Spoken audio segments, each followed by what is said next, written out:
Hey, this is Ron.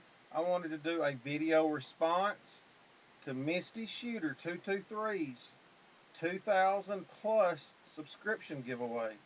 First of all, I'd like to say congratulations, Misty. You deserve it. Your videos are very informative and I've learned a lot from them. I enjoy watching them. The first question that you asked was, in a rural situation, do I feel safe where I live? Well, I have to say, for the most part, yes, I do feel safe where I live. This is where I was raised. I know everyone in the community. It is a small community, uh, about 5 miles outside of town, and it's a small town that I live in. So it's not like we're covered with a large groups of people and populations that we would have to defend against. Uh, Also, between me and my brother here, we have 40 acres. Uh, there's plenty enough room for our livestock, for our personal use. Uh, there is enough room for our fields to grow grain for our livestock so we can feed them also. And of course, there's plenty of room for a garden. Years ago, families they made a living off of 40 acres and a mule. Well, I've got the horses, so and one of them even plows. So as far as that goes, yes, I do feel safe here. I live about a mile from a Bear Creek reservoir. It is a large body of water. It stretches over several miles. It's what many of the local municipalities get their city water from.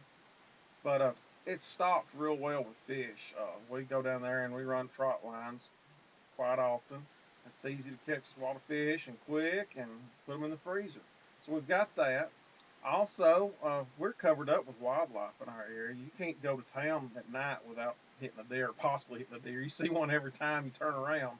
So we're covered up with deer. We've got squirrel and rabbit. We can hunt. Uh, that's not a problem. Also, about 8 miles from here is the Bankhead National Forest.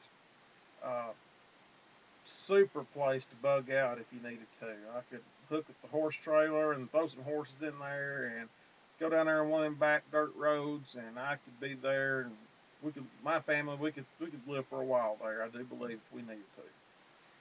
Your second question: what have you done to prepare your place if it's the best? Well, I'm new to the prepper community, but this is the way we've lived growing up my whole life. I had gotten away from it a little bit, but my mother, she was a housewife, but she worked in a garden every day. She milked cows every morning. We made our own butter. I know how to do all that, and I have done it before. I had gotten away from it, kind of got relaxed. Now with the economy the way it is, world affairs the way they are, and of course the threat of natural disasters, it's got me back to thinking about that, and I need to get back to my roots. Uh, I've got the knowledge and the training to do that, and I've got the property to do that. So that's my main thing. This past year, I planted a garden again. First time I've had one in years, but practice makes perfect.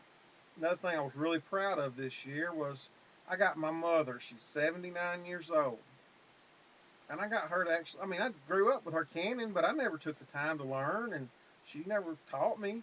But I asked her to teach me. And my mother, I appreciate it and I cherish it a whole lot more now than I would have then, I'm sure.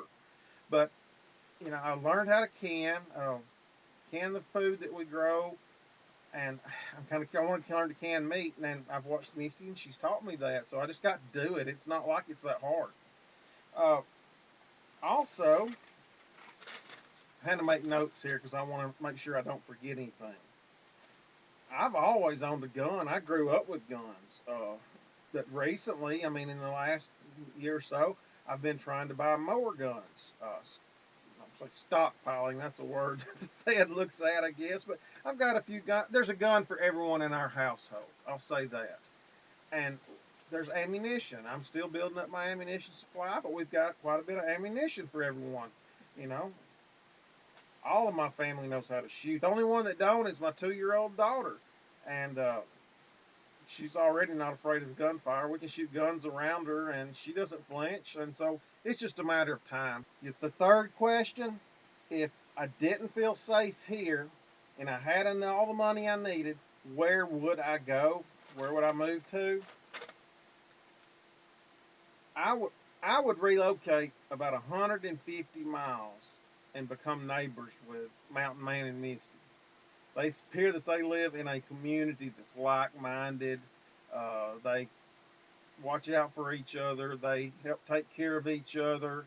And when the S hits the fan, that's what's going to matter. I think a community like that uh, not only will survive a raw situation, but I think they'll prosper. And that's why I'd like to live in a community with like-minded people like that. And Mountain Man and Misty's just not that far away. If I had my choice of where I could go, I think that would be it. In closing, if I actually happen to win the knife, instead of y'all mailing it to me, I'd love to take a day and just drive up and meet our families, meet in person, and pick the knife up there. I think that would be a better prize actually than the knife itself. I mean, I still want the knife, so don't give it to anybody else if I win. But I would love for our families to meet and maybe go out and eat supper together one night evening or something. That'd be awesome. And lastly, repeating the famous words of a famous man of our times, uh, I can skin a buck, I can run a trot line, and a country boy can survive. Yes, country folk can survive.